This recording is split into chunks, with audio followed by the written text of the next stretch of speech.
Alrighty, thanks for joining us, everybody. Thanks for joining us on a great Sunday afternoon here. Arjun, I've sent you an invitation.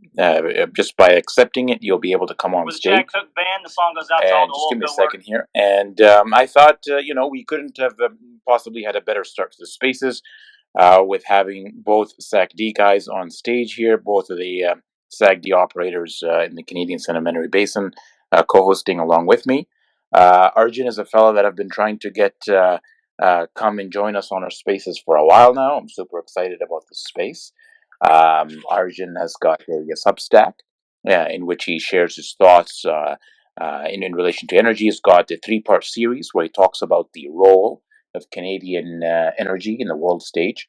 And he's joined us last weekend with Bob McNally, and we briefly got to touch on a couple of the points, and we felt that it was a little too intriguing not to be able to book his space exclusively and discuss some of these matters a little bit further. So what I've done here is I've gotten a chance to go over Arjun's last Substack, and I've made a couple of key questions and notations of those things to go over. So what we'll do is we'll start over with a brief introduction of Arjun. Arjun will introduce himself and a little bit about his background, and then what we're going to do is we're going to proceed with a couple of questions from myself and my co-hosts, and then we're going to open it up to the audience and field questions from the audience and get a nice little conversation discussion going. I'm anticipating somewhere between an hour, 20 minutes. Nothing too long that would discourage Arjun from joining us at future spaces. So that's the idea here. But nice, short and sweet for us to get the general gist of things, and perhaps once the fellas in the space are exposed a little bit of maybe Arjun's material, we could schedule a future spaces down the road. But without further ado, Arjun, thanks so much for answering our call and your passion for Canadian energy.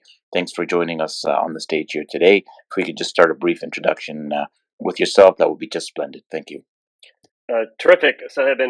First of all, it's a real pleasure to be here, and thank you to you and Mark, and I think Razor's a co-host, for inviting me. And I have to say that, I'm in my early 50s, so social media did not come naturally to me to the beginning of my career, but I've been following you guys on Twitter, and Canada always had a special place in my heart. I was fortunate to have covered especially some of the major oil sands producers. I was primarily a U.S. energy equities research analyst, but always enjoyed covering Suncor, Canadian Natural, and Cenovus back in the day. And so people can see my profile on LinkedIn, but the first 22 years of my career were as primarily a sell-side equity research analyst, the bulk of which was at Goldman Sachs. I did retire from Goldman in 2014 as a partner of the firm. And in the last 8 years, I've been sort of in a more behind the scenes kind of role as an advisor, as a director. And again, people can see the various affiliations on LinkedIn. I will say that I'm definitely here speaking on my own behalf. Please don't blame any of the companies I'm associated with for anything that I have to say. But starting in November, I started up a Super Spiked on Substack. It is for free. It's arjunmurdy.substack.com. And I think the question is why. I was definitely enjoying the more behind the scenes kind of roles I've had, again, as an advisor or board member. And while I loved my career at Goldman and dealing with especially some of the leading institutional investors, even that role was a much more private role, right? You're dealing with some of the top clients out there, Capital, Fidelity, Wellington, SAC, and I loved interacting with them. But it wasn't really a public role per se, even if the media sometimes highlighted some of our notes. And so I think what prompted me to start Super Spiked, and again, I started it last November, was really just, I don't know, my dismay, for lack of a better term, on how people were talking about the energy transition. And I just thought the narrative was badly off track. And maybe I'll just list a few points here and then can turn it back over to you. But this idea that energy transition means you should kill oil and gas supply. And mind you, only in certain places, Canada, the United States, maybe Europe, and that somehow that will lead to less global demand is simply absurd. I actually don't understand at all that mindset. I can appreciate that if you're an environmentalist or a diehard climate person, you'll say there are aspects of the oil and gas industry I don't like. Maybe you don't like air pollution. Maybe you're concerned about CO2 emissions. And maybe you think that's the most important thing. I actually respect that different people. I'm someone who's pro economic growth, and I think that is one of the great things about fossil fuels. They've enabled kind of miraculous developments in terms of population, in terms of the number of people no longer living in poverty, all these kind of good attributes of fossil fuels. But if that's not your thing, and you want to be against it, that's fine. Why would you want to, though, focus on Canada and the U.S. and then thereby increase dependence on rest of the world? That's kind of frustration or sort of confounding issue number one. The second point would be people need energy. They need it for everything we do, and I think people forget that. We've had low energy prices for the previous decade. There's a lot of things you take for granted. Electricity, as someone says, does not come from your wall socket. It comes from all the power plants and all the research you have to go into development. And I think the world had forgotten about that, and it's now getting reminded. And so there is a need to provide energy availability, affordability, security, and reliability. And those are the key things we're solving for. We want to solve for it with as small of an environmental and climate footprint as possible. But I feel like the world had forgotten this. And I personally didn't think it was okay to just stay on the sidelines. And so if I don't like one extreme, which in the US context we might call progressive Malthusian climate-only perspectives, I will say that we do need to deal with the externalities. And that's something we've always dealt with fossil fuels. We used to have lead in gasoline. We don't anymore. We used to have higher sulfur contents. We don't. And it's a good thing we don't. Right? We used to have a brown, when I lived in Denver when I went to college, there used to be a brown cloud that came over from, I believe, the LA basin. And then they took steps to alleviate that. That's a good thing. We are for clean air. We're for clean water. And now I think we are in a world where there is a need to address the negative externality that comes from too much CO2 emissions, right? But we still are solving for energy. And I think there's a need to educate. I think there's a need to be vocal. But again, that fundamental premise that somehow killing oil and gas supply in Canada and the US is a good thing, I find it to be absurd. And I think it's leading to a lot of the challenges we're having today in terms of energy insecurity, unaffordability, unavailability, and unreliability. And so all of that was my motivation for creating Super Spiked, and it has led me here to your call today. So maybe I'll stop there, Sohaib, and happy to take your questions. And Arjun, I think that segues into the crux of the discussion here today, and I think your experience in sell side, as well as being a director in one of the super majors out there, you've been afforded an opportunity to be able to see maybe a top down approach into what's taking place globally from all the collective energy producers, and so the essential topic of the discussion that we're trying to get to is the role of Canadian energy production in the world stage. So if we can begin a little bit with that, and what role you feel that is afforded to them, and you talked a little bit about their necessity relative to other forms of production. If we could just start with that, Arjun, that would be wonderful. I think it's a great place to start. And frankly, it's really been one of the most baffling developments, I'd say, over the last 2 years, especially as the energy sector has started to recover and prices have rebounded, and we clearly have a very challenging situation in Europe.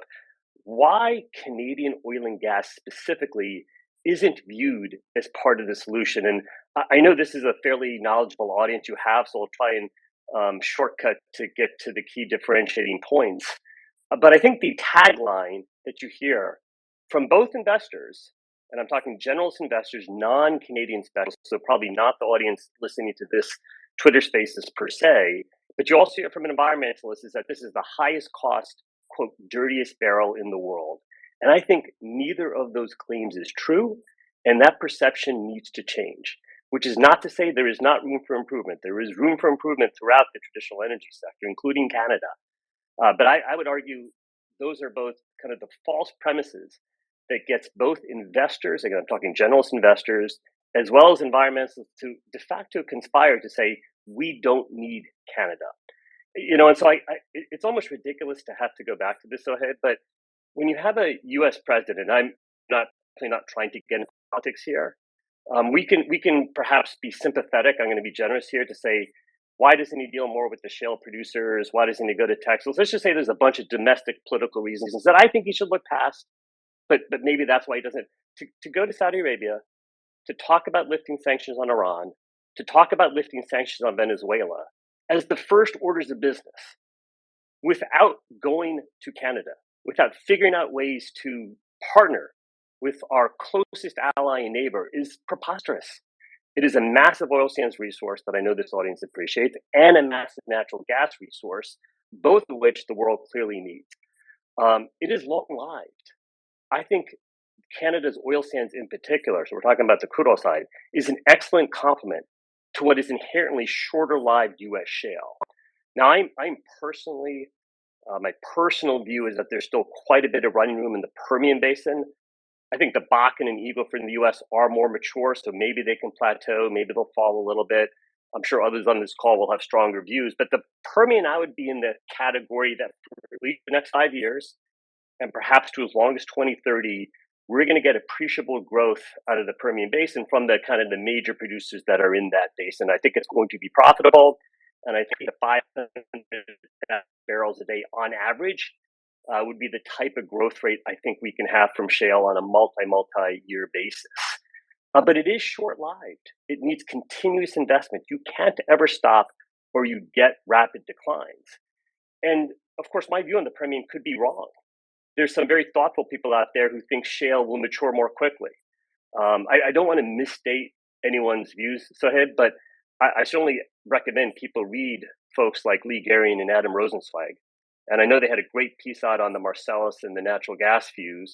I'm not 100% sure exactly what their shale oil views are, but there are a number of folks who have some very interesting perspectives that shale could mature. Again, it's not my view of the Permian. I think it's got a lot of running room, but to have a long-lived resource that I think is going to be, I think it's an excellent complement. The idea that the world would want to be dependent on solely Permian, Brazil, Saudi, and UAE growth it's absurd. Why would you want to limit yourself to short-lived shale resource, even if someone like myself thinks there's running room, to Brazil? I used to cover Petrobras. I love Brazil's pre-salt and deep water, but clearly there's geopolitical uncertainty in terms of whether the investment climate in Brazil supports long-term resource growth. Petrobras has historically been a very technically capable company, but there's been ups and downs on the investment climate in Brazil, and we don't know how that will evolve over the next, let's just call it 30 years.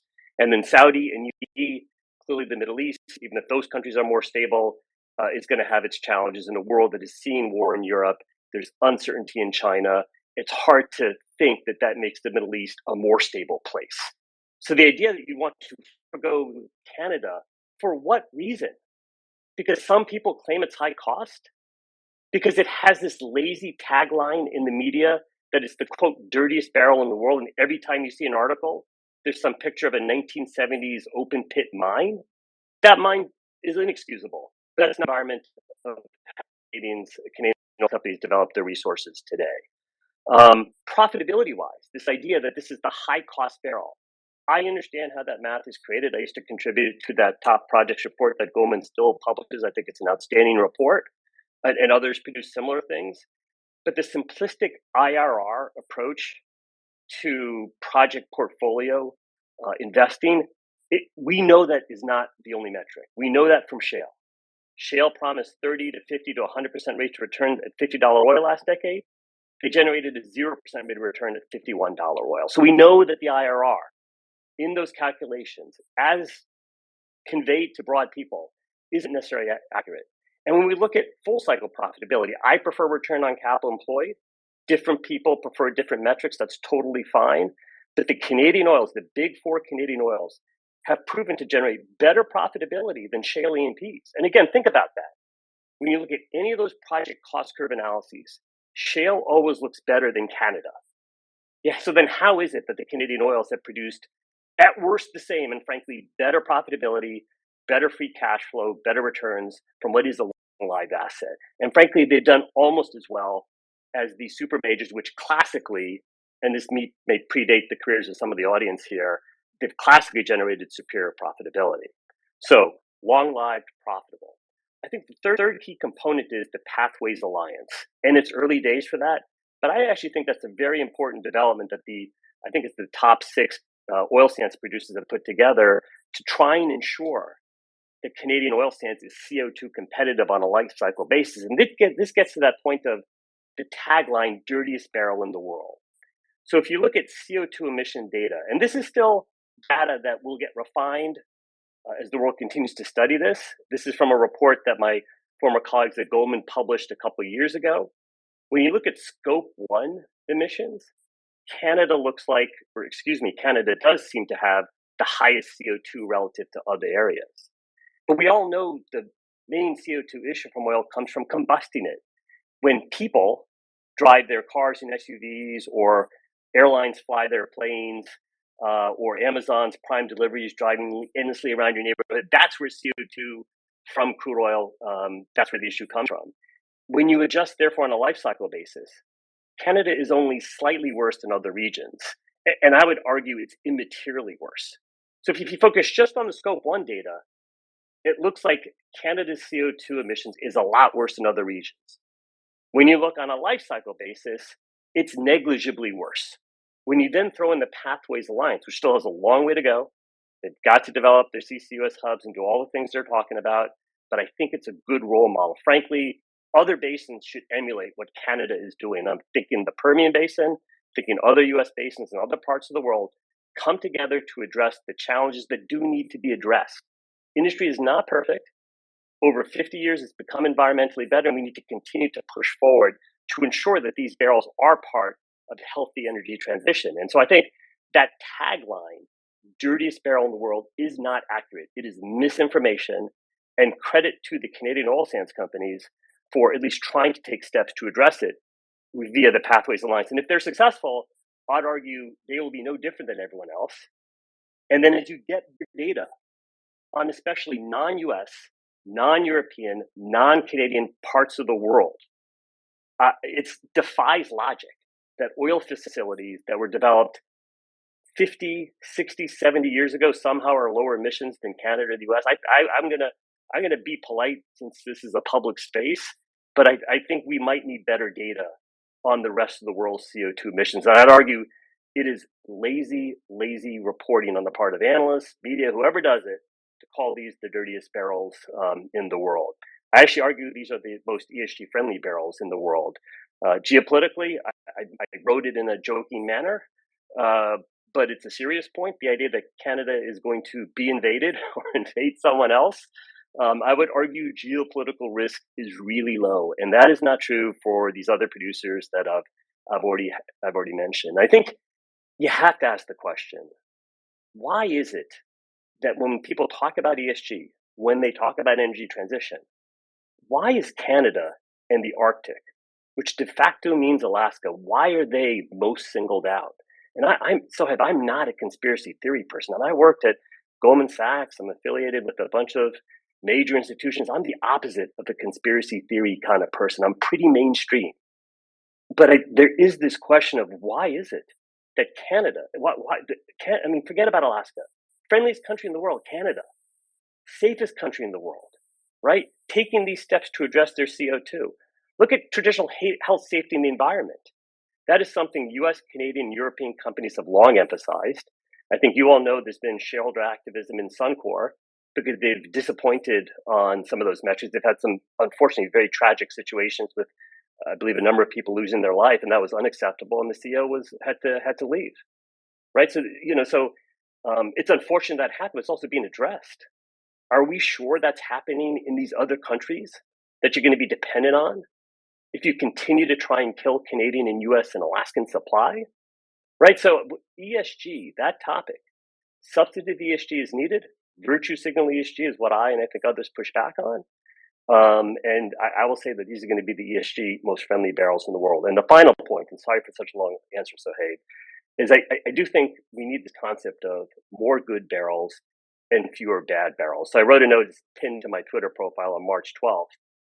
Right now, when you look at North American, and apologies to anyone in Mexico, but I mean here, US and Canada, supply demand, it's broadly balanced. I think there's a very reasonable path to getting US plus Canada to be able to export 10 million barrels a day of crude oil by 2030. 5 of that comes from the US. That only requires 0.3 to 0.5 growth. 0.2 to 0.3 of other liquids growth, which might be Alaska, it could be some Gulf of Mexico, it could be some natural gas liquids. I would like to see, or part of that math does assume Canadian export growth can double. Now, at some point, you run against time. These are long life projects, so 2030 is a round number year. So let's forget about round numbers, as I think Canadian professor Vaclav Smil, who I love, recommends, and just talk about what's possible. Can we double the historic growth rate of Canadian oil exports over some time frame? And then lastly, I do support efforts to reduce domestic crude oil-based demand through efficiency, through more stringent fuel economy for SUVs and those types of things. But I think if you do those things, you actually can offset total Russian and Iranian exports. Now, they may still exist in the world, but at least the US, Canada, and its allies will no longer be dependent and held hostage to those barrels. And to me, from a public policy standpoint, it is critical for Canada, embracing Canada, profitable barrels that are going to be ESG friendly and frankly competitive on CO2. They are absolutely part of the energy transition.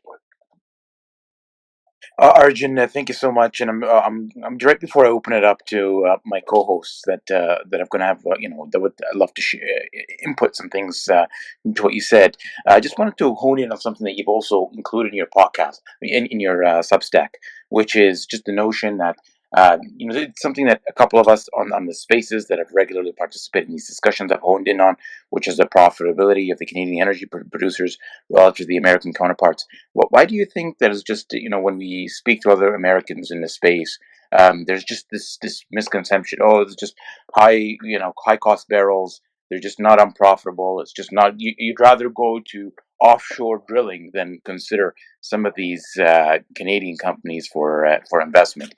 I don't know, just if you can just address where that misconception comes from, that'd be wonderful, Arjun. This is a critical question you're asking, Sohaib. And I've been looking at this sector since 1992 was when my career started. And for anyone that's looked at this sector over multiple decades, this issue of project economics relative to full cycle economics has always been an issue. There's always been a disconnect. And where we first noticed it was in some of the shallow, this is again, early 90s, shallow Gulf of Mexico plays. And then for people who remember the Cotton Valley Reef trend and some of those plays, there was always this talk of high IRRs. IRR is absolutely a legitimate metric, but the idea it's the only metric, that's problem number one. And then the bigger problem is, are you including all the costs or just some of the costs? And the nature of the project is going to determine naturally how much of these costs are you including. So when you do an oil sands facility, there's no chance you just get to count steaming one well, or it's not possible to do a well IRR. I mean, I guess you could, but certainly not for a new facility. There's no chance you could just do a partial cost analysis. And so when you do an oil sands facility, you tend to include all of the costs. And by the way, because it's oil sands and it comes out pretty heavy, form of bitumen and what have you, there's inherently a need to recognize you're going to have to upgrade it. And if you can't upgrade it, you're dealing with the differential and how are you shipping it? If you are developing an oil sands project, you are naturally thinking about the totality of getting it to market and everything that goes into it. Because something like US shale, the business is so disaggregated, where there's a company that owns the acreage and kind of that's the E&P companies we all know, and all they think about is sort of getting the well down and getting it online. Different companies drilling the well, there's a different company that's doing the gathering, another company that's doing the processing, a third or fourth company, I don't know up to, that has the pipeline, someone else refines it. It's light sweet oil, so do we really care about the upgrading? And then never mind, the stuff declines 50, 60, 75% very quickly. So you actually got to keep drilling. And by the way, you're never done buying acreage, right? And by the way, the wells are not homogeneous. They're far more heterogeneous. And so we can't just take the best reservoir example in the geology from it. And oh, by the way, if we downspace and have communication, you can fool yourself into just looking at disaggregated project costs as opposed to holistic. And so LNG is a lot like oil sands in that respect. You can't just drill a well in Qatar and say, hey, the IRR in this one well that flows whatever, 50, 100 million a day is great. No, you got to build the LNG plant and all the trains, and then you got to build these specialized ships, and you got to make sure someone wants to buy them the other end. And by the way, that they have a regasification terminal and all those things. So when you develop projects that take into account the totality of the costs, and then don't sanction the project until you're comfortable with all of that, all goes into why the oil sands companies are surprisingly competitive, even though everyone, and I mean everyone's project cost curves show on an IRR basis, it's quote higher cost. And you can see that most clearly in shale, right? The distinction between shale and oil sands is your great sort of current example. The company said at $50 oil, they were going to do 30, 50, 100% IRRs on those wells. And let's just say they did do them. Let's say they're not. Let's say they did do them. It translated into a 0% return on capital at $51 oil because of all the other costs. Because of the fact that you drill the well. This is unbelievable. I never heard this term until the last 10 years, but you didn't complete it. That's unheard of, Sohaib, in the sort of the history of drilling. We're going to drill it, but not complete it. What's the rate of return on that? You drill the well, but you didn't complete it. What's the rate of return? It is not 100%. It's not 50%. It's not 30%. It's negative 100% until the stupid well comes on several years later in this case. And now they've drawn down those ducks. Now we're in the other end of it, where we have, again, sort of fake low costs because you've drawn down your duck inventory that you previously drilled. And so the companies that historically have done the best job of thinking of full cycle economics were the super majors. And again, for the younger audience here, these have been sort of bad companies for the last 10 years for reasons that are probably not worth going to in this call.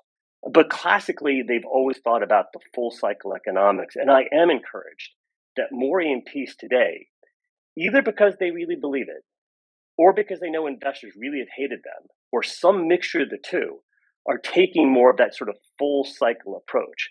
What is baffling is most people that work in the oil industry are pretty smart.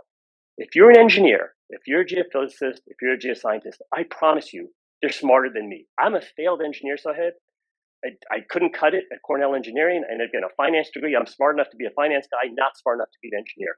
I don't know why at the US E&P companies there was not more discussion and debate about how wide of a gap we had between what they were telling investors the returns were and what the full cycle economics are. And so again, I would encourage everyone to always look at some notion of total corporate metrics. It does not have to be my return on capital employed, which is a metric I like. People might like different ones, but you just can't include some of the costs. And the beauty of the Canadian oil industry is you've always had to include all the costs, including transportation and getting it to an end market. It's a critical question. Thank you for asking it. Absolutely. I'm going to pass it over to my co-host, Mark. Go ahead. Arjun, everything you've said is so spot on. So I'm a subsurface SAGD engineer by trade. I've done drilling, field production, and then the exploitation reservoir side of it. It's bang on. It's amazing how literate you are. It makes sense looking at your background, but especially with the nuance of full cycle and comparing IRR recycle ratios and payout period, and how they kind of there's a bit of a false equivalency when comparing them with other projects. And you're bang on about that. So something that I would do internally when I would be looking at we'd come up with a metric of half cycle, because like you said, you can't not include the plant costs, the central processing facility costs, the steam costs, the labor costs, the fuel costs for a well when you're trying to do a single add or a step out or an infill. Those all have to be included, right? So you're getting the full cycle economic hurdles that you have to meet.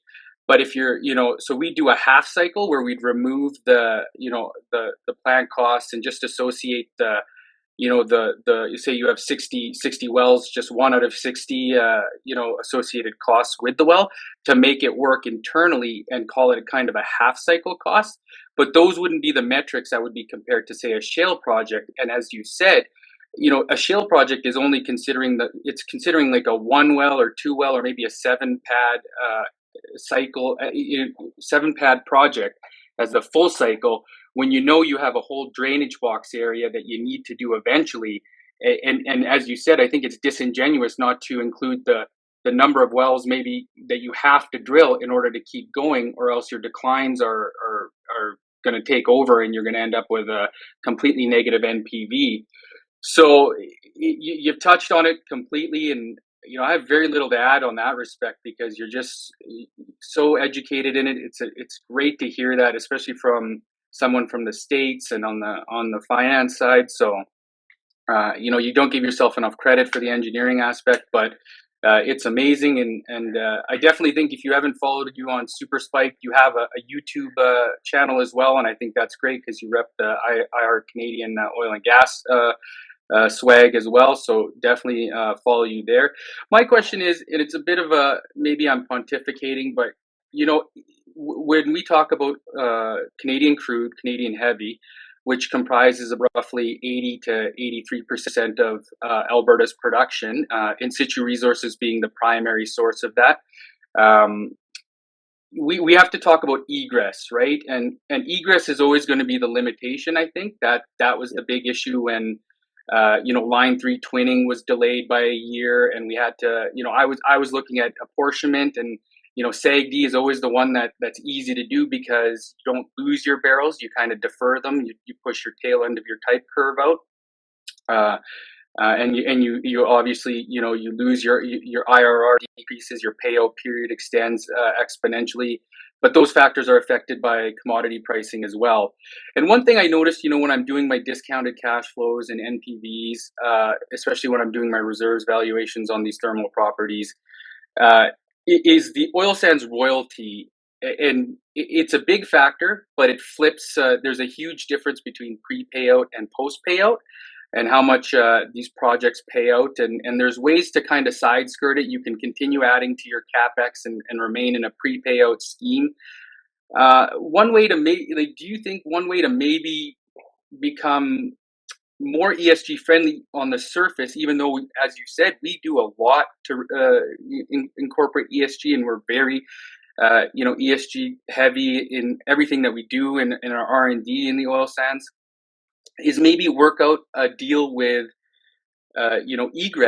future egress projects, because the pipe is always going to remain full. Like, we know energy is life. It never stopped. Even at 2015, in 2015 to 2018, the pipes remained full. They were too full at points, right? That was the reason for apportionment, especially during turnaround. Is maybe take a tithing or a tariff for that, and create some sort of diversification fund that focused solely on nuclear build out, just anything to do with that, because we talk about all the the stuff that especially heavy oil is doing with reducing SOR, steam generation with co-injection. One of my major projects was test piloting solvent enhanced SAGD.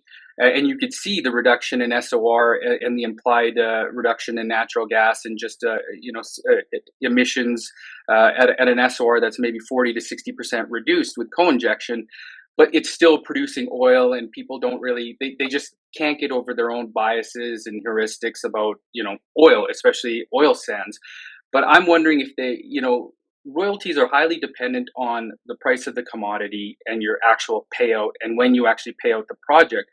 But if maybe the oil sands, the Canadian oil sands, consortium, COSIA, reach out to, the federal governments and the midstream companies and say, hey, we'll commit to building these egress options, and a portion of that has to go into, an ESG friendly and diversification portfolio that's managed well and helps build out nuclear in places and helps get past the NIMBYism of where reactors can go, and actually, makes fruitful endeavors towards diversification.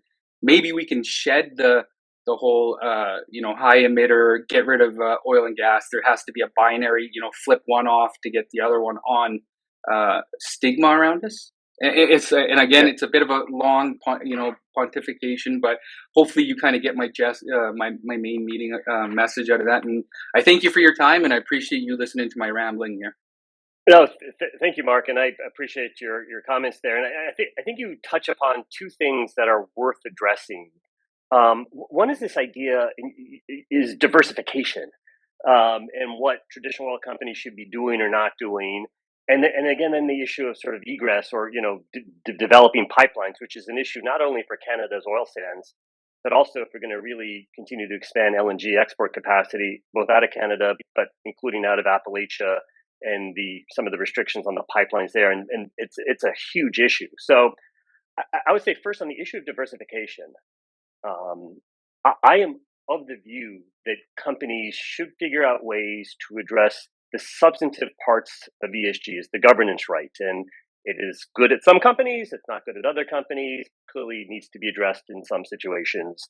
When we look at the social metric, why is it that every single US E&P company in shale, all of whom are pretty narrowly geographically focused, all had, for the most part, the entirely same strategy of sort of, quote, drill, baby, drill?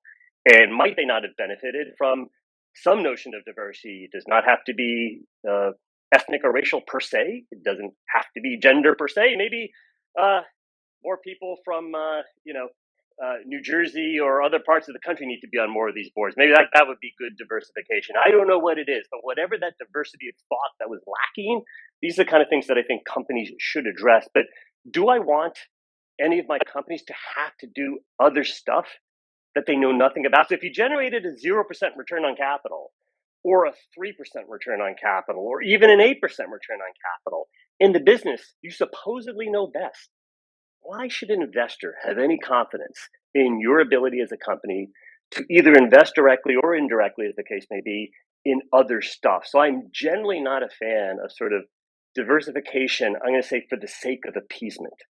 And I do not believe in appeasement. I believe in compromise. I believe in listening to a diverse set of viewpoints.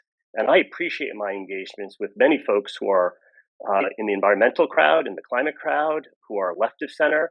I get a lot out of interacting with a lot of those types of people, and I'm better off for it, right? But that is different than appeasement. And so I think there is a need to embrace that Canada oil and gas, and excuse me, Canada oil sands and natural gas through LNG are part of the transition solution. So one of the narratives you hear out there is that we need short-term oil and gas, but not long-term oil and gas. And this is a reason, or this is a basis by which some of the folks, and I keep going back to political terms, I apologize, I really would rather avoid it, but left of center will say shale's okay because it's short cycle and it'll come on and then it'll decline. And so when that magical day happens, that crude oil demand has in fact rolled over, the shale will decline with it and all will be good in the world. And it's a ridiculous perspective. The idea that somehow building an oil pipeline out of Canada is too long term is insulting to the billions of people the billion people who have nothing, the 3 billion people who have very little. There's maybe only 1 to 2 billion of us that are truly energy rich, and never mind the 2 billion people coming into the world. And the idea that those people should all be dependent on Saudi and Russian and Iraqi and Iranian barrels is completely absurd thinking. So so there is a need to listen to different points of views. There is a need to compromise on some things, but there is not a need for appeasement. And the world is going to need to embrace at some point. We'll see when it figures it out.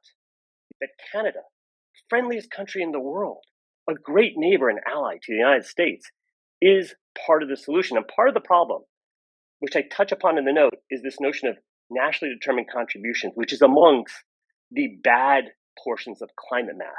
The idea that the CO2 emissions from your oil and gas should count in your contribution.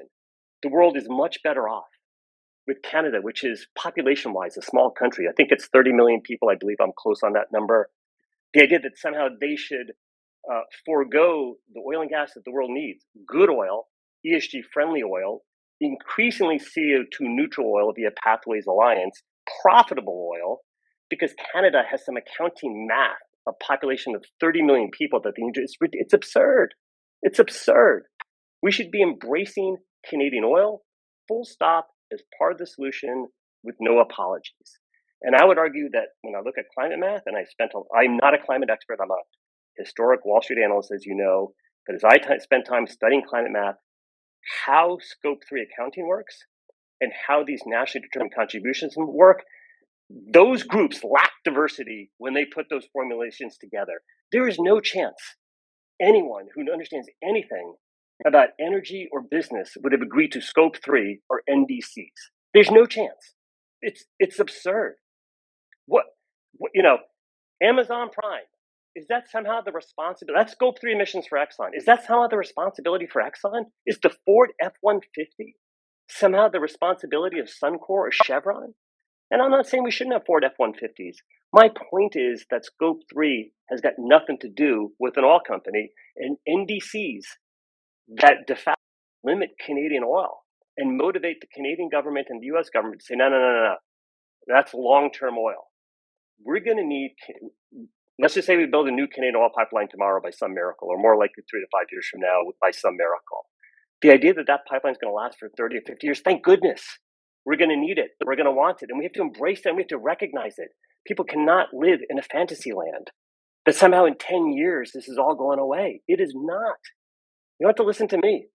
Listen to Vaclav Smil and smart professors who know more about this. Listen to actual scientists. Right here is science we should believe. It's a physical business. You don't get to wish this stuff away. And so we need to embrace that And so when do federal governments, which are a big part of the problem, push back on obstructionism from environmentalists that is directly and narrowly targeted at Canada and US pipelines? Why is that okay? Why does that not receive any pushback? Why do we enable exports to de facto get shifted to other parts of the world? And I'm making a judgment here. I'm American. I'm making an American's judgment that I would rather have Canadian oil coming across our border than being more dependent on Russia or various Middle East countries. And I actually love Brazil, but there's been enough geopolitical volatility there that I don't want to be dependent on the pre-salt going forward. I'm a huge fan of Mexico. I was blessed at Goldman to spend a bunch of time there towards the end of my career, and we go there regularly on vacation. But it's been a challenge to get that country to be able to invest, to Pemex to be able to invest in what is clearly almost certainly a robust resource. So I really think one needs to start the conversation over and say, what are we solving for here? We're solving for adequate, available, affordable, reliable energy from good places, of which Canada is clearly number one. I think in terms of what is possible is, and again, I think this is where I think Pathways Alliance is more important. I think this is my opinion. Mark, you may have a different view, than say creating a fund that supports I'm pro-nuclear. I think that is something that the federal governments should support, however that transpires. I don't think we need oil sands or shale or anybody else's revenues going to support nuclear directly. I think you have to clean up your business. And the business of oil companies, and something they deserve criticism for, is methane, right? And that's more of a shale issue than it is an oil sands issue. And they're taking steps. I think OGMP 2.0, I hope I got the acronym right, clearly a step in the right direction. But that is something companies should proactively solve. I think it's not okay to develop shale oil fields without having the gas takeaway capacity ready. So permitting reform to ensure that your gas pipeline capacity is there. And then as a country or as an environmental movement, are you, or as an industry, are you willing to sacrifice production growth if the gas pipeline takeaway end up having to flare? I do not think flaring is okay unless it's for an emergency reason. And so I think there are reasons to criticize the oil industry. But again, I will give the industry credit for taking steps to solve it. And I'll give Canada specifically credit via the Pathways Alliance. Now, it's early days for that alliance. I know they used to be called something different, and then they combine with a bunch of different organizations to get them all under one umbrella. I know it's early days. I know that there's been some positive news on some of the CCUS tax credits that the Canadian government may allow. So it sounds like there is some positive movement in the right direction. There's a need for transparency. There's a need for communication. That is not something that comes naturally to the oil and gas industry. It's an introverted industry. In the same way consumers have taken industry for granted, industry's taken for granted their importance to the world. And once you're 2% of the S&P 500, no one cares anymore, right? So there's a need for the industry to be more vocal. and not defensive, but to be positive and proactive and not appease. And again, it's one of my motivations to creating Super Spiked. So again, I think egress is a critical issue, but the starting point is U.S. and Canadian federal governments are going to have to recognize we want long-term Canadian oil, and we need to get away from this language that somehow long-term investments are bad and that we only want short cycle sell. It's ridiculous. There's no chance you want that. There's no chance that's good for Americans or Canadians, never mind the billions of people who do with far less than any of us do. Sorry for the long answer, Mark. No, absolutely no worries. And we're going to head off to, right after we head off to Alberta Garbage, a drilling engineer in the Canadian Western Sedimentary Basin. What we're going to do is we're going to touch a little bit about, the last famous oil call you made, your thoughts moving forward, along with maybe different metrics that maybe, pros and cons as they relate to shale and oil sands. So I'm going to head off to Alberta Garbage, and then right after that, we'll proceed with that discussion. Go ahead, Alberta. Thanks, Sohaib. Thanks, Arjun, for coming on here. Loving it. I'm coming to you from an operating SAGD pad right now, so it's always an exciting place to be.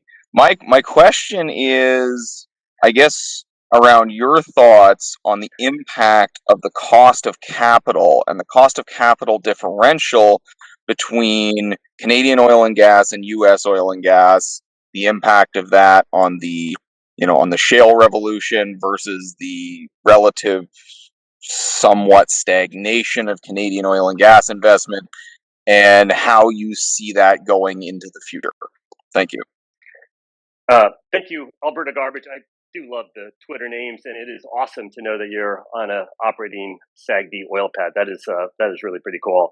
So in terms of the cost of capital, so I think, my guess is it's probably unfavorably neutralized at this point in time. And so what I mean by that is there's no question in 2015 to 2019, that era, it's post $100 oil period, we crashed.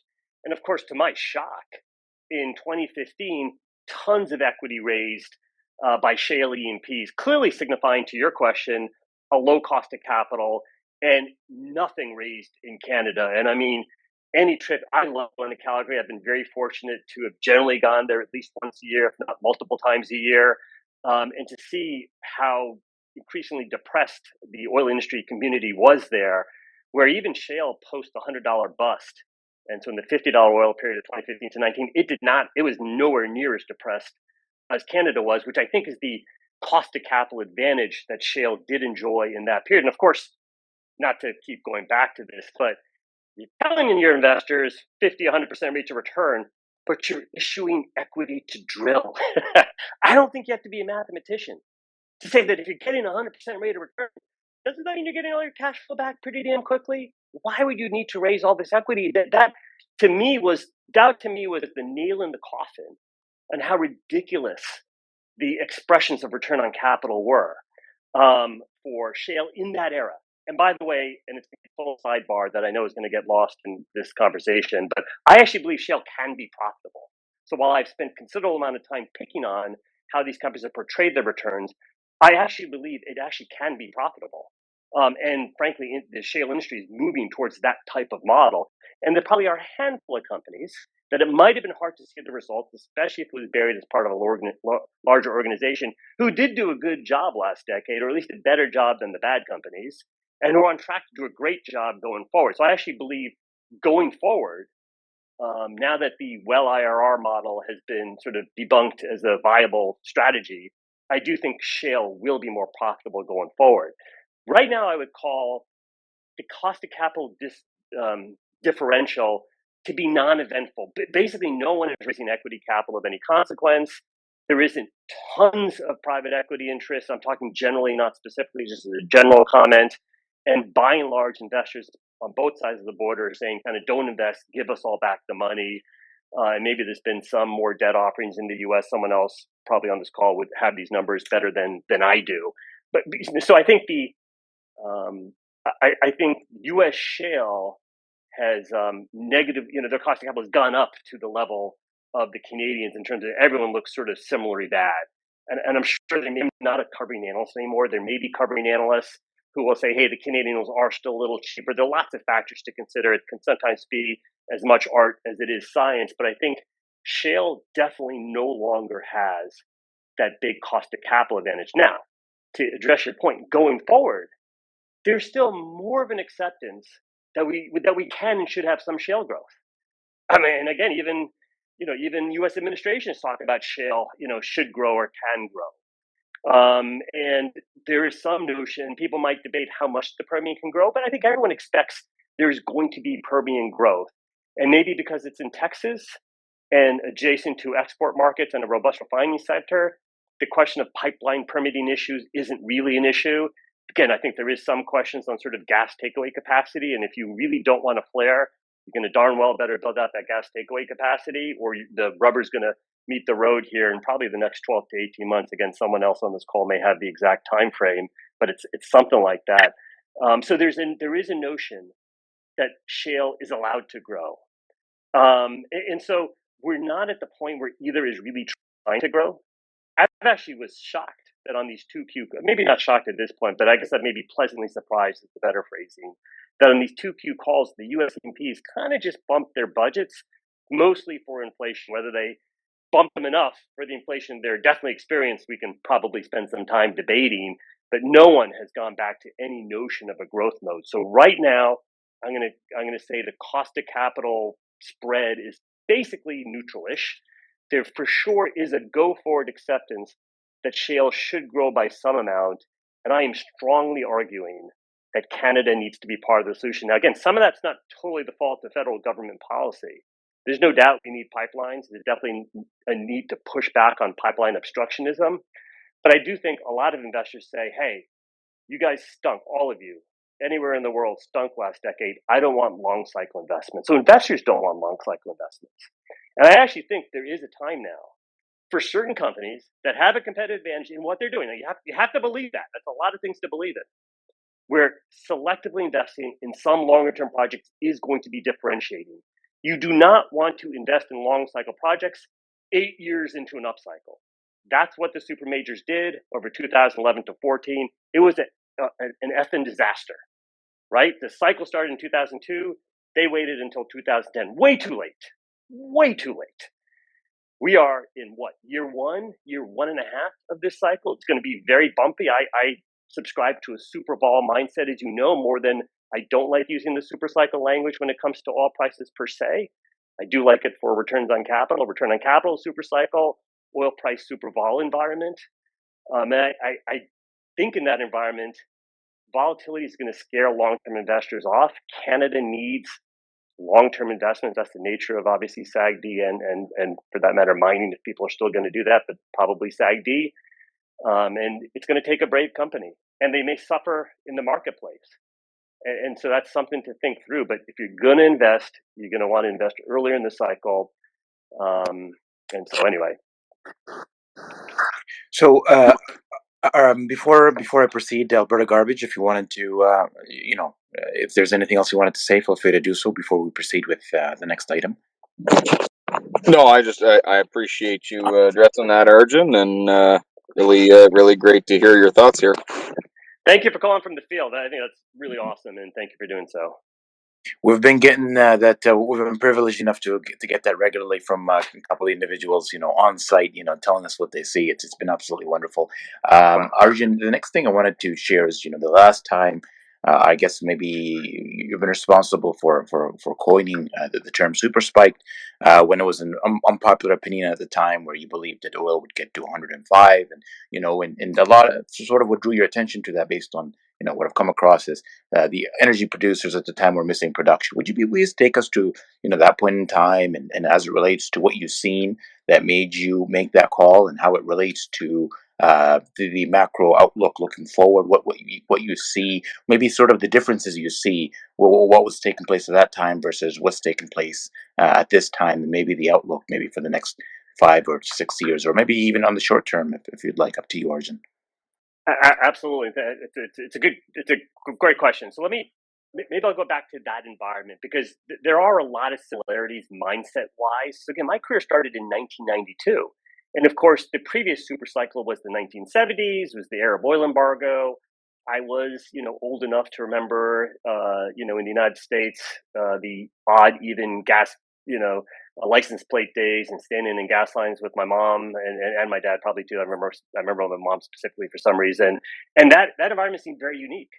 And then you had the big growth in CAPEX. The North Sea came on, Alaska came on, the North Slope, so forth, and the big bust.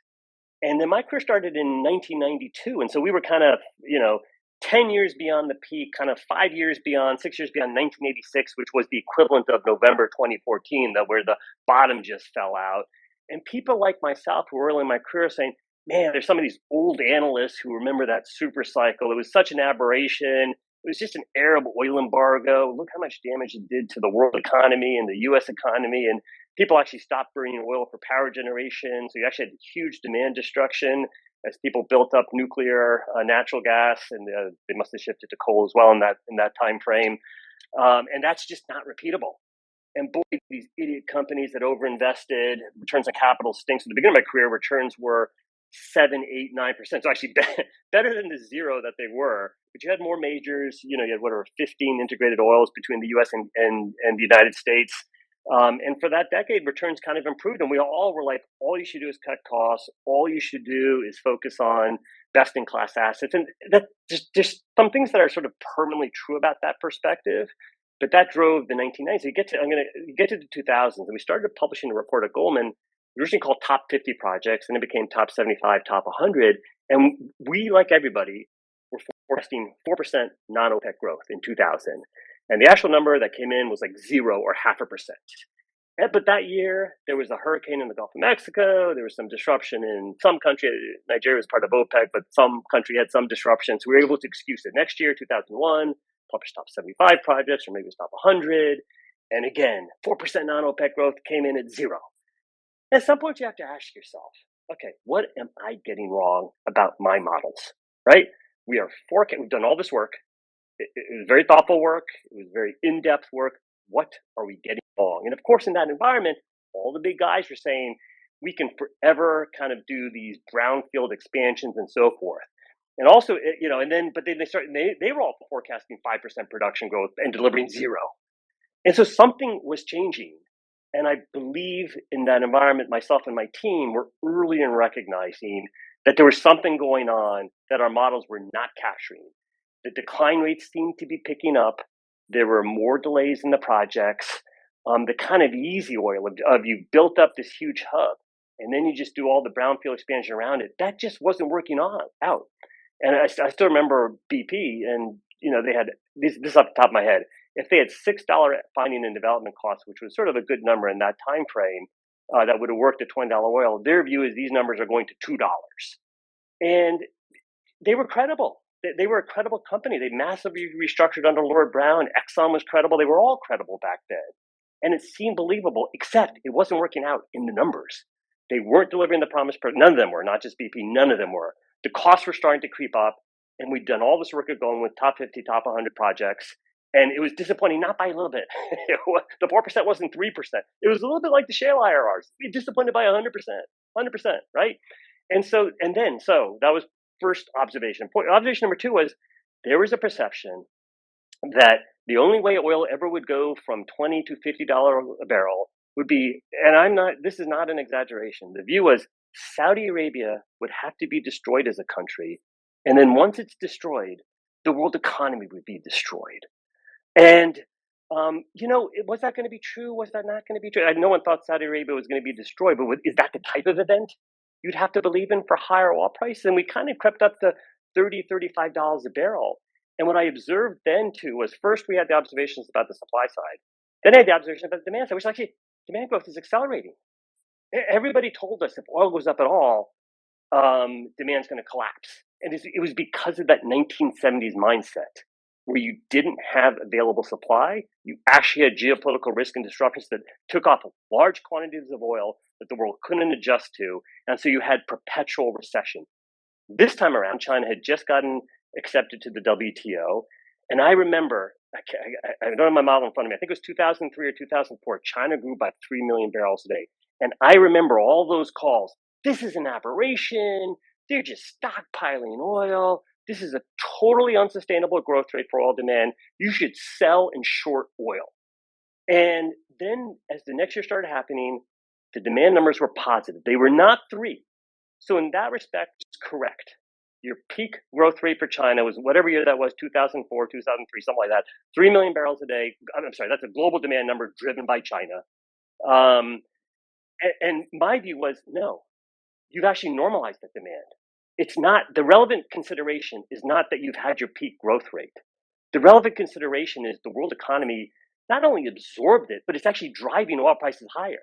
So rather than that 70s mindset of high oil is only bad, in this case, you're giving too much credit to oil prices. The more important consideration is global GDP expansion and more people moving into the middle class, China being accepted, global trade for lack of it to shorthand it.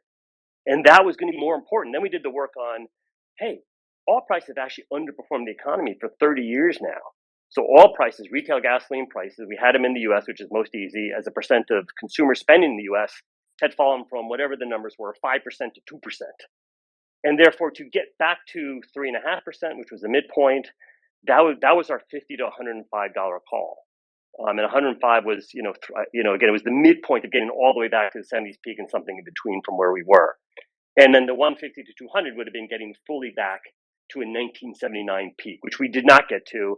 We got to 147, so maybe just the low end of that in 2008, and then we had the great financial crisis and so forth. And so again, there's so much recency bias as an analyst and as an investor and as public policy people or what have you. So now we're coming off a decade of cheap energy, shale can grow infinitely. Who cares about Canada and Canada pipelines? The countries in the rest of the world. Oh yeah, and by the way, out of 2019, out of nowhere, it's not just going to be the crazy lefties who do SG. We're all going to do it. Again, maybe I should calm down on the sarcasm. I actually do think subsidy is needed. It's the virtuous only part I don't need. But 2019, I don't know why. I don't know if it was too many years post-global financial crisis. I don't know if it was because of U.S. politics. I don't know what the reason is. But suddenly the ESG went mainstream. And there's some positives to that, and there's some negatives to that. And the negatives came by form of oil's an unacceptable sector to invest. So now if we fast forward to today and what's similar and what's dissimilar, I don't think we're on track for the equivalent of China WTO expansion. That is not the kind of oil boom we're having, right? Whether it is more like the 70s, I suspect it is, and whether Russia turning into a pariah state, which is something I've written about, is going to be equivalent to Arab oil embargo. It's not going to be as sudden as quick, probably, though maybe it will be. We're seeing that perhaps on natural gas out of Russia to Europe. I mean, I think that's the thing to wonder about. And I think that's what makes it a different environment than the super spike era. And it's why I don't use that exact terminology. We're not on track for booming global GDP growth. I also think I agree with Bob McNally's view, so I won't repeat it. People will listen to it, or maybe they already listened to it, that I don't think there's any evidence that crude oil demand is on track to structurally roll over. And I think we're in a period of structural underinvestment for all the reasons we've already talked about. And therefore, we're going to continue to bump up against, quote, demand destruction prices. There is not a price that is the, quote, demand destruction price. It is a moving target. It's heavily dependent on a range of different factors. It is not just an absolute price. All the work we did at Goldman suggests rate of change also matters. So if you had $5 gasoline for 3 years, and by some miracle, if it was stable, people would get used to it. And then you need to have a spike 50% higher or 100% higher to then affect, quote, demand destruction. But I think that's the environment we're in now. Continuous need to destroy demand. So it is going to be more volatile. This is naturally a 25 to 30% vol. So if you just take, and the way I define that is take some rolling 5-year average or take whatever average you want. But we had a $60 oil price average the last 5 years, 20% vol, 25, 30% vol. As that moves up to $80, $100, is going to quickly become $20 to $25 swings. And I define it as the swing in a quarterly average. And so the point is we went up to 120. That was a 3 standard deviation move. 60 to 120 is 3 standard deviations. We're now having a pullback. Whether we're at the bottom or not, I don't know. I'm a terrible short-term trader, but it's also not crazy to have had a pullback. And I think that is going to be the kind of environment we're in. What is interesting about this environment is more companies are committed to paying out more dividends than they ever have been. I've always thought the top quartile companies would do that. I've never thought everyone would try and do it. And realistically, everyone can't continue it because they don't have the quality asset base to sustain it. And I think for individual investors, you're trying to discern that.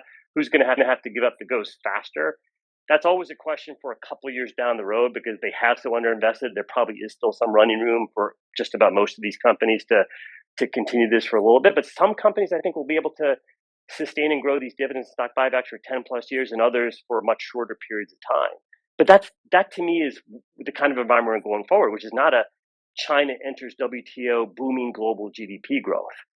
I think the underinvestment is going to continue because people, including companies and public policymakers, including Canadian oil executives and US oil executives and all the investors on this call and all the public policy and all the economic people, all are concerned to different degrees about when crude oil demand is going to, quote, peak. And as long as you have that fear out there, and then when you combine it with the super vol environment, do this sort of circular reference of structural underinvestment, none of that makes you want to invest more, certainly not in long-term projects. So here I am speaking positively about Canadian oil, arguing for more Canadian oil growth, which is de facto long-term investment, while also articulating an environment of extreme volatility. And I think that's going to be the challenge. The world is very short-term. Since I retired from Goldman and I've been in these different spaces, I am shocked at how short-term public policy people are. That even the think tank, I think that's been surprising to me. I mean, politicians are because of elections, but the policy folk, I mean, they're smart people. Why are they so short-term focused? I don't get it, right? And so, super vol environment.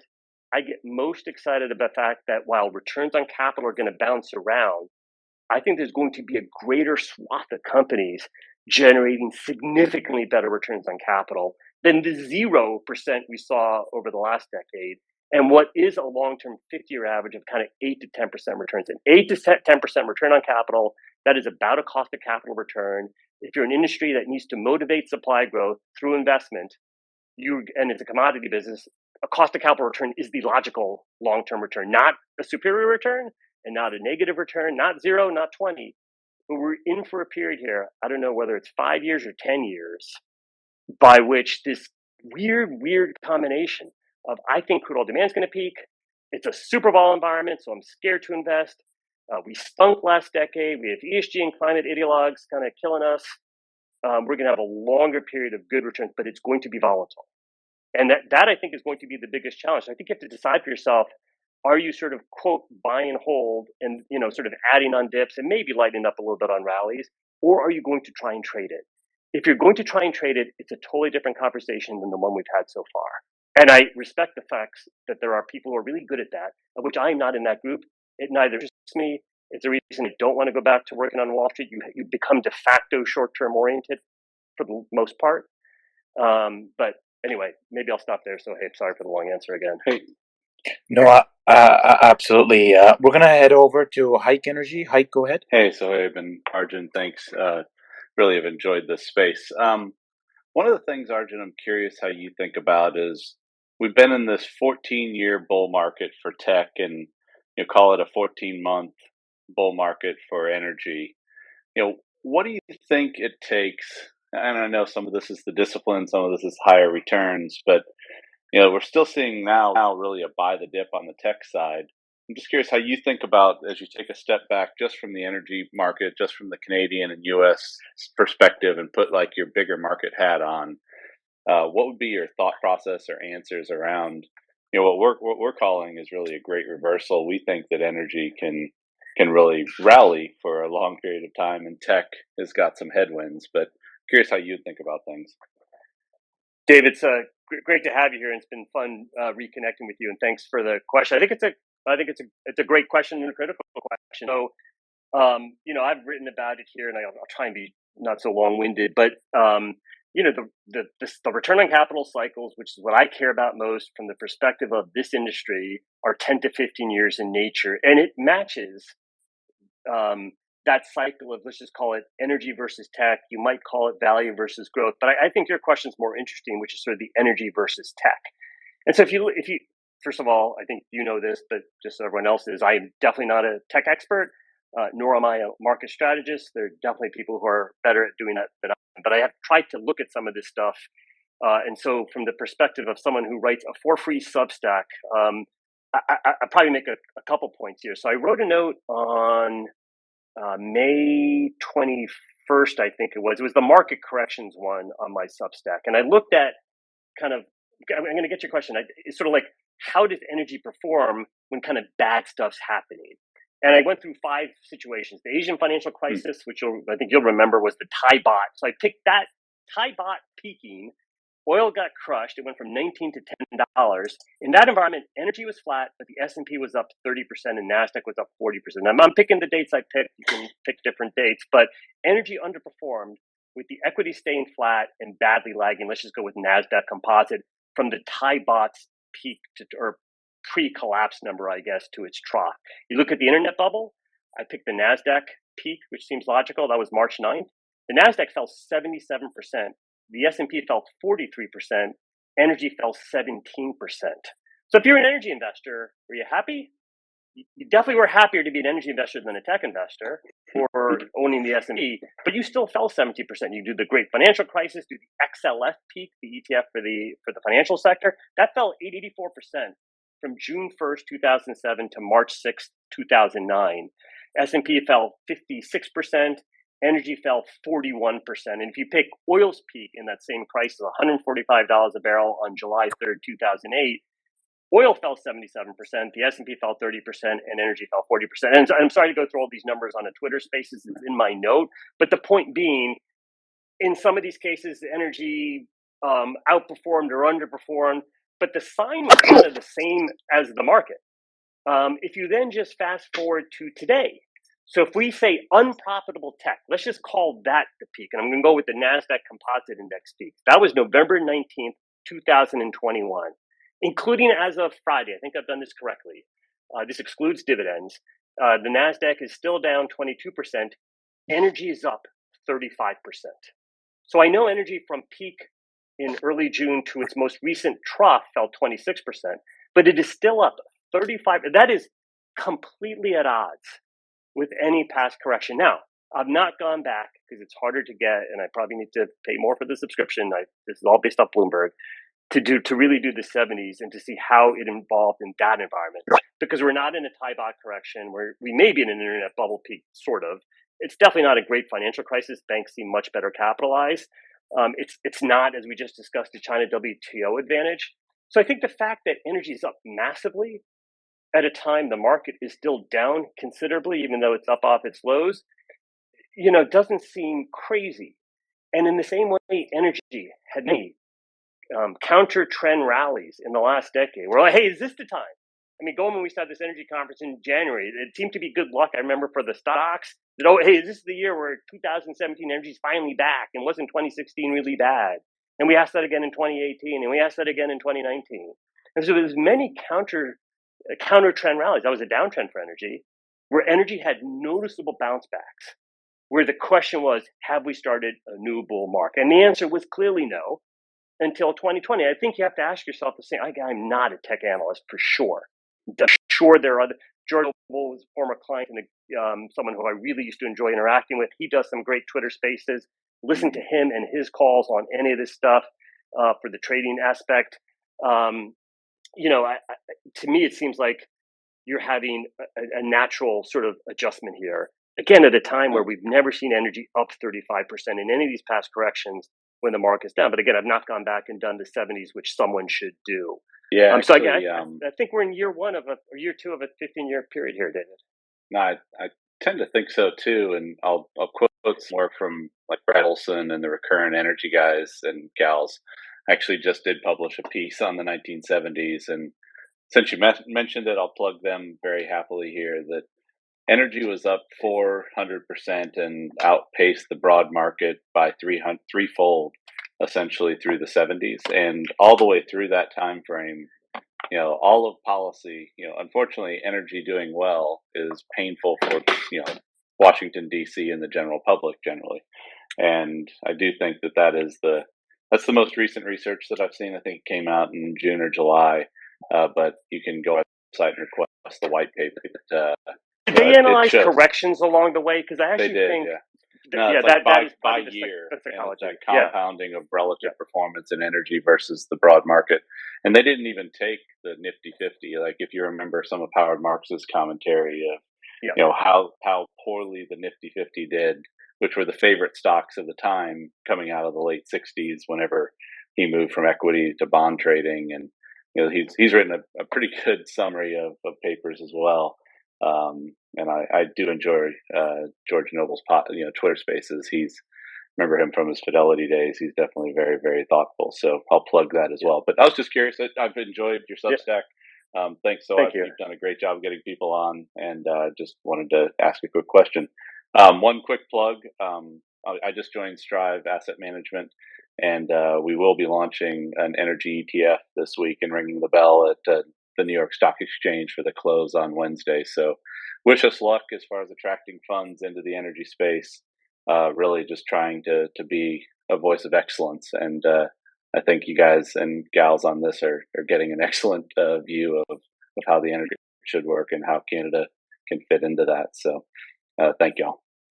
Hike, a quick follow-up to that. Maybe, is there going to be any mandates against energy companies within the portfolio? If you could share anything in regards to that, Hike. No, our first ETF, and really Vivek has done a whole lot of kind of public talks on this. But I mean, it's really Strive's real focus is just being an excellent investor. And I think that you've hit some, like, reducing scope 1 emissions, is a good thing. So there's no means like that investors and really we're just trying to offer an alternative. There shouldn't be, red pill investors. There shouldn't be blue pill investors. There should just be investors that are voting with fiduciary responsibility to do what's best for the companies and really moving in that position. The ticker is DRLL. And so the energy ETF launches first for a reason. We do think it has been most misaligned by some of the ESG movement and really the unfairness of kind of how we thought about big E, little s, little g at times, and then a lot of the things that the oil and gas sector and energy sector has done to really try to improve on reducing emissions and improving themselves and some of the enabling that it has done, particularly on the natural gas side. But could go long down that path, and we'll have a lot of white papers and thoughts coming out, which is the reason I joined. But we have no mandate against energy. We actually think that North American energy is some of the cleanest, most profitable barrels and MCFs produced. And we think that energy industry, the whole sector, should attract more capital as opposed to seeing it fleeing. And so, we think that this great reversal flows through drill, and that we think that there will be an opportunity for anybody that has a brokerage account. This isn't an advertisement. It'll be actively traded alongside other passive ETFs, and so same fee structure, same everything. Just really, it's about the vote and engagement that won't be trying to enact policy through stakeholder capitalism. We're really focused on excellence capitalism, and that's what we're going to do. Thank you, Hike. So what I'm going to do next is William Lacey, a regular contributor within the space. He just sent me a quick message here that I think would be really interesting. A question. I would love to hear what he thinks in regards to the cost of capital for the industry. Part of the problem is that sell side propagated a myth that there was profitability in the sector when there was not, through a combination of metrics like pre-tax 10%, half cycle break-even pricing, and the ability to flood the sector with limitless capital fed on momentum. Personally, I think the real cost is 20%, especially when you get reflective multiples in the market. And per what leads to higher cost of capital beyond reflected multiples is a change in cap structure. Less/no debt, referring to pure E&P and not integrated producers. So maybe your thoughts in regards to that, Arjun. I mean, the best thing going for the sector is that everyone still hates it. And now you can say, hey, the stocks are up, the market's down, they can't hate it that much. It's still, it's a sort of tolerated sector by and large. And there's always the pressure to chase short-term performance, which again probably contributes to some of the corrections we're seeing. And I sort of get all that, but it's one of those funny things where people hate all the constraints that the government's put on these companies, and they dislike the ESG investors putting constraints. It's contributing to higher returns on capital. I think it's bad for society to have those constraints. But is it good or bad for profitability? I mean, so far it's been great for profitability. All the stuff that the federal governments in both the US and Canada are doing to be hostile to the industry, all the ESG virtue signaling that has been hostile to the sector, has been one of the contributors to returns on capital improving. I do not think that is good. I think the tune should be changed. If that's not clear after an hour and 15 minutes or whatever we're up to right now, that I am in favor of a healthier energy transition. I am in favor of decarbonizing. I'm in favor of energy availability, affordability, reliability, security for all. And US and Canada are a huge, huge part of that. But the high cost of capital, to get the direct question, has been a positive. It is keeping companies on the sidelines for a much longer period of time. Now, after having a 0% return on capital for a decade, and then having COVID, and then having a recovery from COVID, was CAPEX going to be up 100% this year? No, it wasn't. Like, even if we're still in drill baby drill mode, or no one cared anything about climate change, or whatever hurdles you think are out there, I do think, though, in here in year two, people would be talking about growth again. And the kind of sort of modest inflation-oriented jumps we got in CAPEX on the 2Q calls, I think those would have been bigger jumps, and people would have been started to crank up their long-term growth expectations. So that has not happened because the cost of capital, quote unquote, is still bad for this sector. And so it's a kind of an interesting conundrum for the sector. And I've always described this, it's a bizarro world sector. What's good is bad, this is from Seinfeld, and what's bad is good. It doesn't mean that that's what's right or that's what's wrong. I think we should have a healthier energy transition. I think we should have investment in these companies. What will lower the cost of capital for this sector is continuing to generate competitive returns on capital and paying out dividends and stock buybacks. Is that going to stop a correction that could happen of another 20% or whatever number you want to make up? No. The short term is very different than the long term. This sector is massively outperformed. Again, I'm going to refer again to the great call George Noble did with, I think it's the Belkin report person, and I'm sorry that I'm just going to forget his exact name. Yeah, Michael Belkin, yeah. Michael Belkin, he had a very specific view that we're headed to deep recession and S&P earnings are going to get slashed. And it is a very negative view, which I'm not in any way critiquing at all. That's his view. I believe he has a good track record. And if George Noble says he's a good track record, then I'm sure that he does. And I think if you believe that we're headed for a deep recession and S&P earnings are going to get annihilated, then there's no reason energy stocks won't participate in that downside. Again, that is absolutely not a forecast on my part. I'm not making a trading call. I'm just living in a reality here. So what we're talking about then is long-term cost of capital and what this sector needs to do and what it's going to need to do over the next decade. So my personal view is that we're in an environment where we can continue to bump up against demand destruction pricing, that we've not resolved our underlying imbalances of no OPEC spare capacity and an unwillingness to grow supply in the countries you want to grow it, which is Canada first as well as US shale tied for first or second. Both you need, and I like Canada better because it's long-term supply and it's not dependent on continuous drilling activity. And they have Pathways Alliance, so you're going to have CO2 addressed as part of which it should be addressed as part of that development, which is going to make it more competitive than many other regions. And the companies have proven that they can generate good full cycle profitability over long periods of time. Right? I think so. These are all the things I think that are going to be the case for the long term.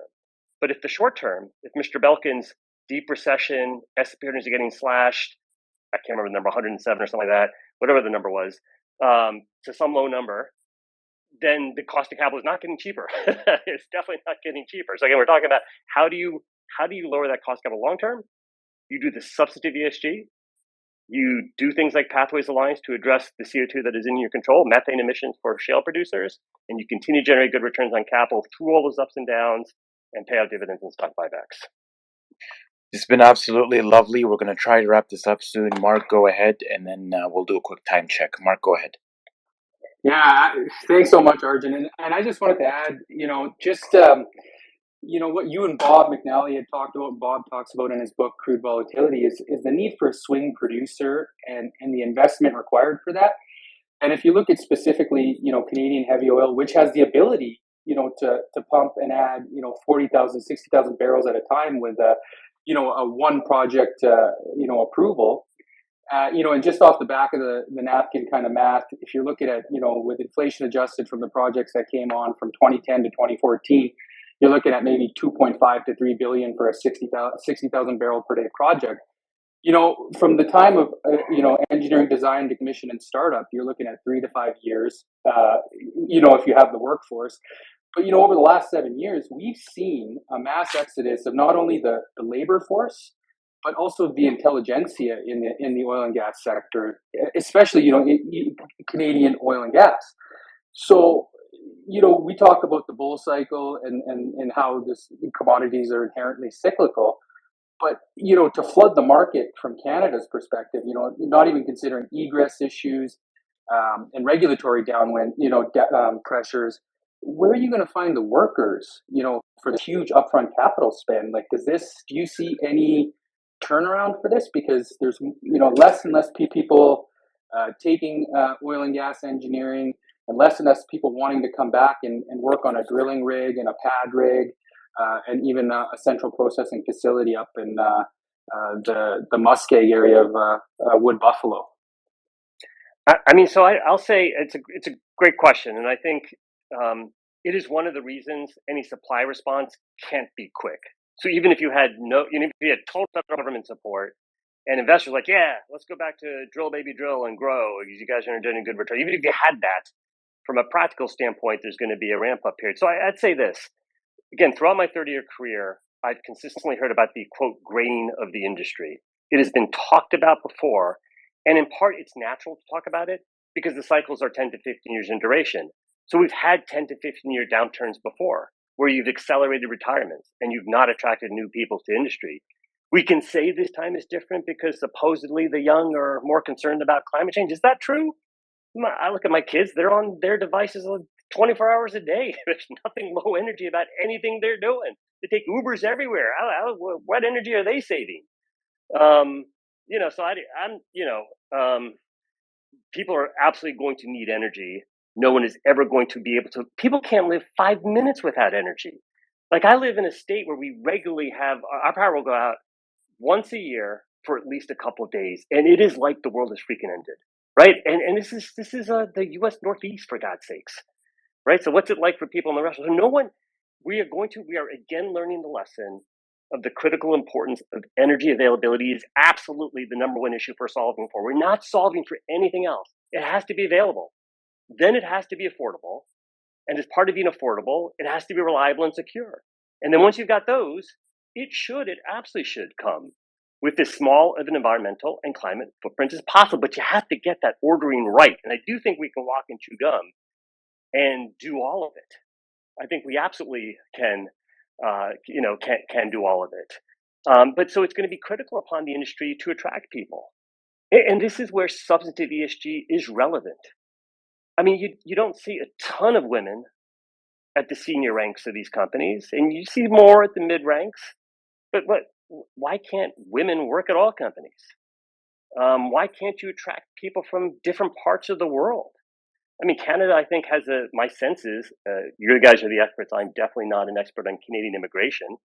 But it seems like Canada as a country welcomes people from around the world. No one wants to work at a Canadian oil company. And today you need technology skills as much as you need engineering and petroleum geophysical skills. Now, those types of folks are probably still more attracted to the Googles and those types of companies. I think industry has to figure out ways to communicate more broadly, to attract abroad. I think it's a critical issue companies face. I don't think companies can just go crying, oh, governments hate us in this respect.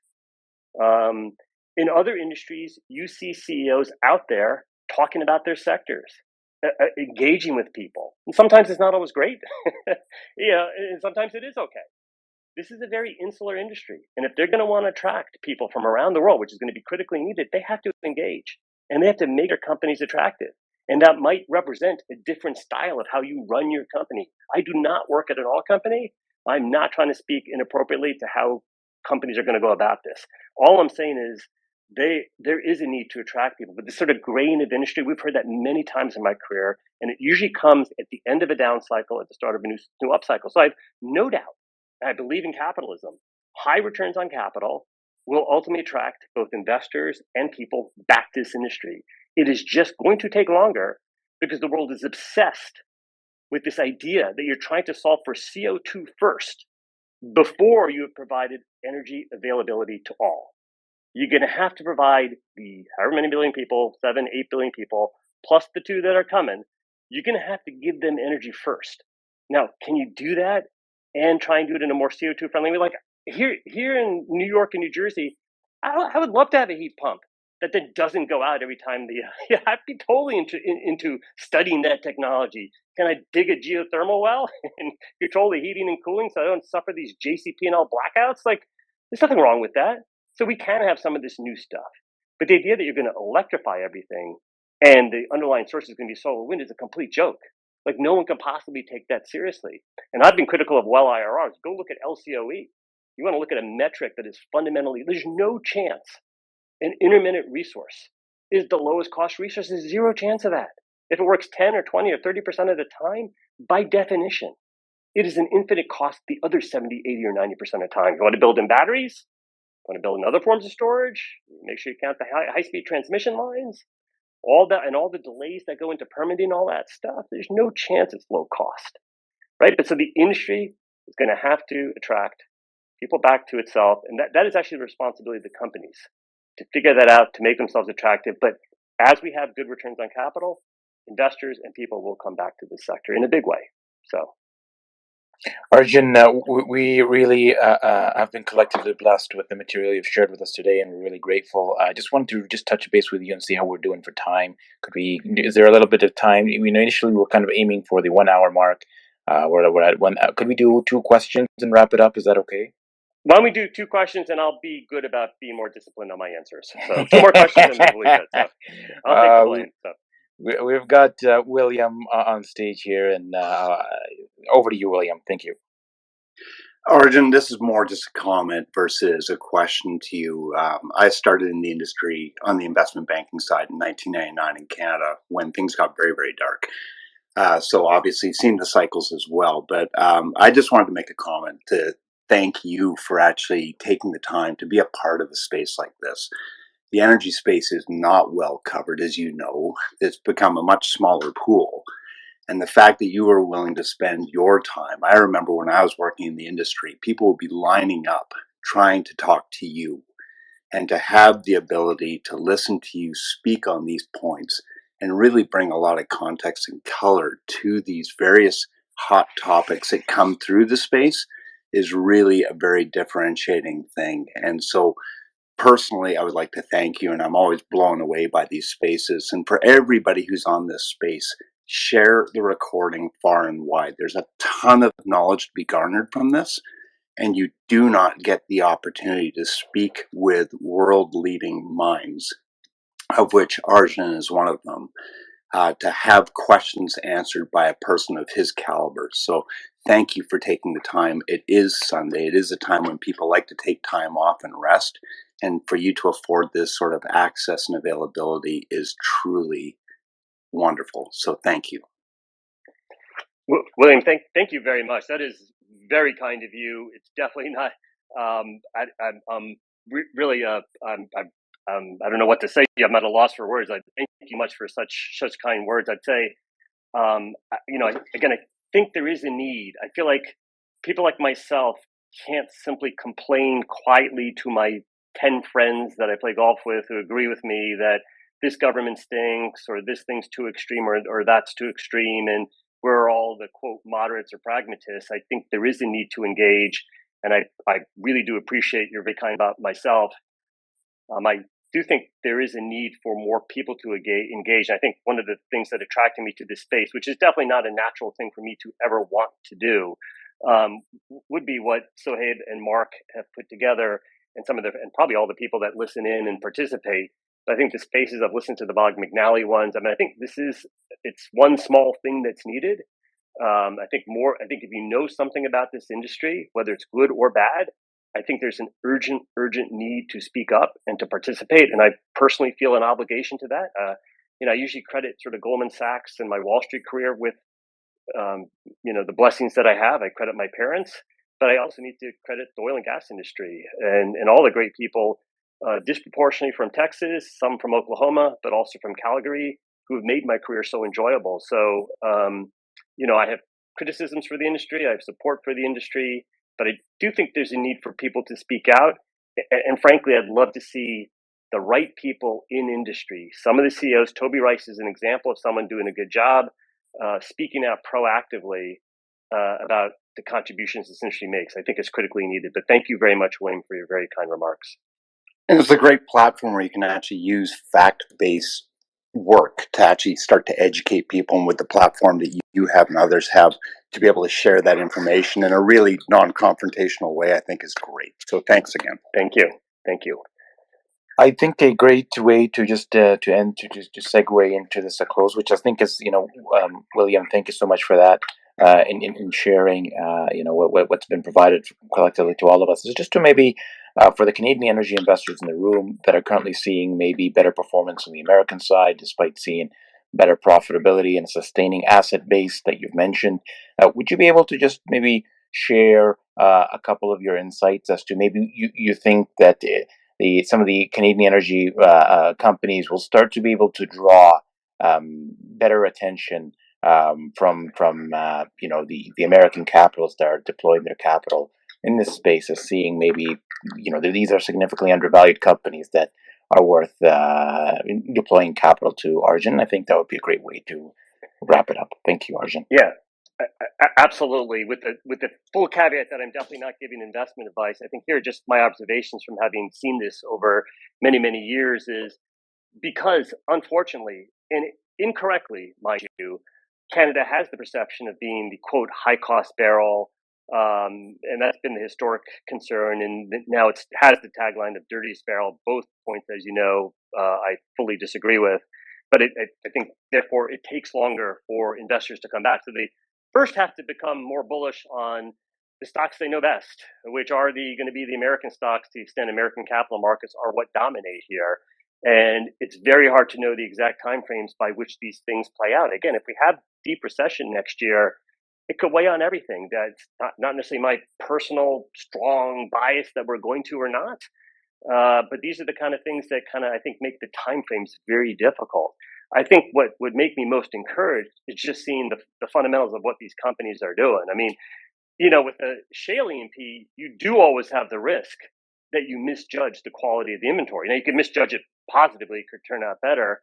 But perhaps for some of the guys who are paying out a lot of dividends, perhaps it might disappoint at some point. I don't think that's a 22 risk. There's 23 or 24 or 25. We could probably debate.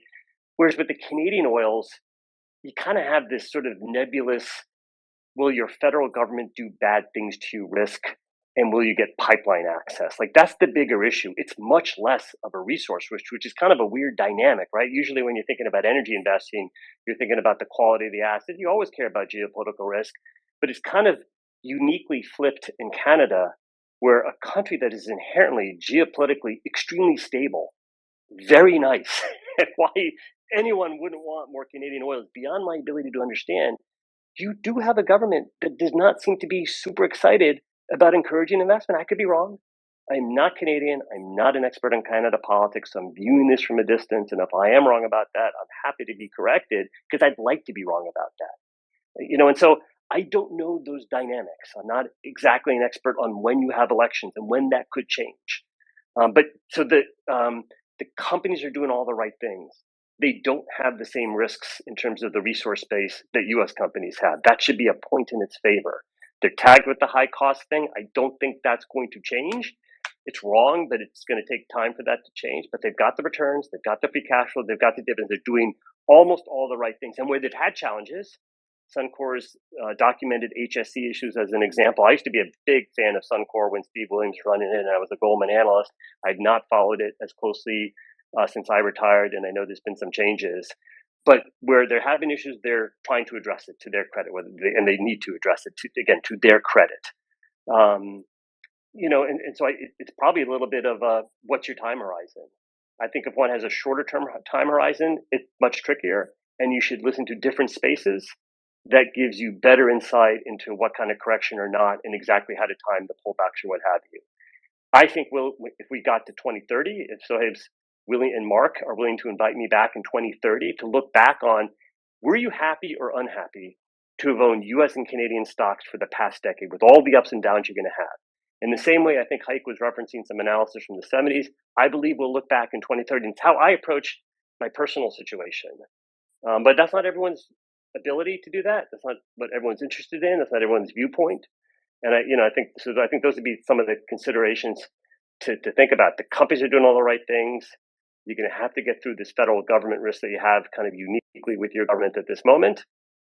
To a different degree, also, the U.S. government needs to be more supportive of cross-border pipelines.